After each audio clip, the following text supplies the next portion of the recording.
Okay, just to give you guys a little bit of backstory to my drug history and things like that. When I was a kid, I was raised with my grandma because my mother was on drugs. She was a heroin addict. So when I was a kid, drug addicts were around me, and I was exposed to that kind of thing at about 7, 8 years old.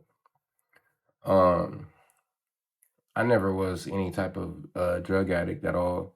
I used to pop Fizz and party as a high school or young teenager. But see, that transitioned one day. I used to make fun of my friends because they used to pop lower tabs. My homie Nick Zumaida and my homie Chris Gonzalez, they used to take lower tabs. I used to make fun of them. Say, man, y'all on that square shit, y'all on that white boy shit, y'all taking lower tabs. I'm blase, blase. This is probably 2007 when I was about 18. And so, I'm making fun of never taking lower tabs. So I end up getting my wisdom teeth pulled. They subscribe me lower tabs. I take a couple. I drink a Corona. I'm at the house. I'm like, dang, these lower tabs and this Corona is kind of hidden. You know what I'm saying? So then that transpired into me getting addicted to lower tabs from getting my wisdom teeth pulled and the dentist subscribing me lower tabs. Now, watch out for that. Y'all gotta just get. So, like I said, the dentist prescribing me lower tabs transpired into me developing a habit for pain pills. But this is when I'm about 20.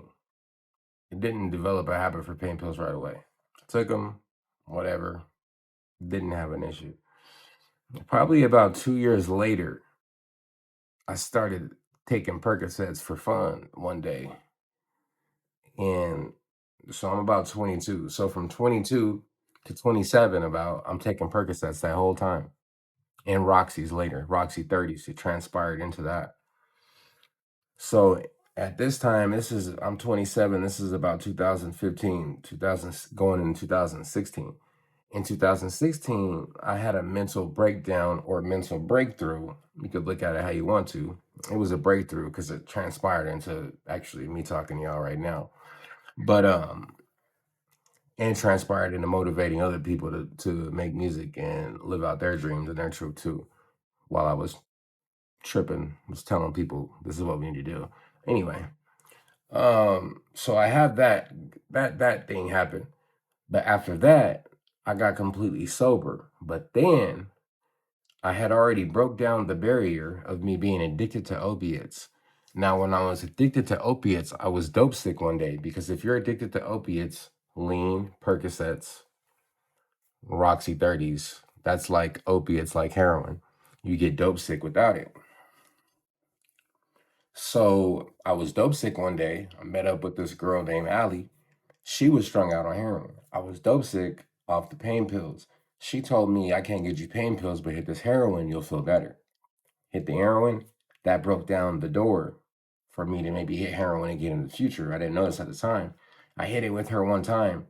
I took methadone, got clean off pain pills in 2015 when I was tripping. The main reason I got off of all drugs because everybody thought I was tripping on drugs, but I was just tripping on what God was telling me. So, so after that, I ended up catching a charge for arguing with my mom and my sister. I went to jail for that. And and like I said, because I was tripping on everybody because I had this breakthrough about that I needed to become a musician and become something different than a drug dealer and a womanizer and a pimp or whatever you want to call it. So I had this breakthrough like, this is not the life you need and the life you're supposed to be living. So I was tripping on everybody. I caught a charge with my mom and my sister, a domestic violence charge with them because I was arguing with them. I went to jail, got back out of jail. I had to do probation. So I stopped hanging out with everybody. I was tripping, stopped using any drugs or even sometimes weed. And so then this is 2017. I start trying to hustle a little bit and get myself back out there. I end up start using heroin though, because I was trying to sell it. Then I start using it. So then from 2016, 17 to 2019 is when I got clean off of all drugs. So since 2019, I haven't used any hard drugs. I drink sometimes and smoke trees. But so those 2 years were the only 2 years that I was really strung out on hard drugs. I was popping Percocets and things, but those things was like I was functioning and being normal, still a young person partying and being cool at that time. So then I ended up doing a little bit of time in jail from 2018 into 2019, and ever since I got out in 2019, I've been clean. There's a lot of rumors I hear about myself. I hear crazy things about myself all the time. The two craziest things I hear is, oh, that I snitched on somebody or snitched on this and that. I've been hearing that since back in the day. You hear that when you go to jail, and if you got money for bail, you bail out, people think you snitching. Most of these guys are out here hustling, don't have no bail money or no lawyer money. If I'm gonna be hustling, I'm gonna have lawyer money and bail money so I could bail out and I could pay a lawyer to stay out as long as possible, pushing my court dates out, and also give me the best plea bargain. Young brothers, take notes on that. If you got a lawyer and you got at least 3, 4 thousand to bail out, you'll stay out for a year or two fighting your case. If not, you're gonna be locked up for $500. Can't bail out. So you guys make the right moves. So like what I was saying is the two most crazy things I hear about myself is that I snitched on somebody and that I shot a girl up with drugs, or I shoot up drugs or shot somebody else up with drugs.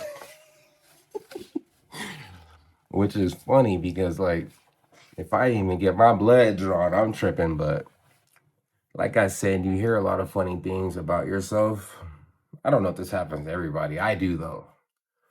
But besides me shooting up anybody with drugs or telling on anybody, some of the things that you hear may be true, maybe not. But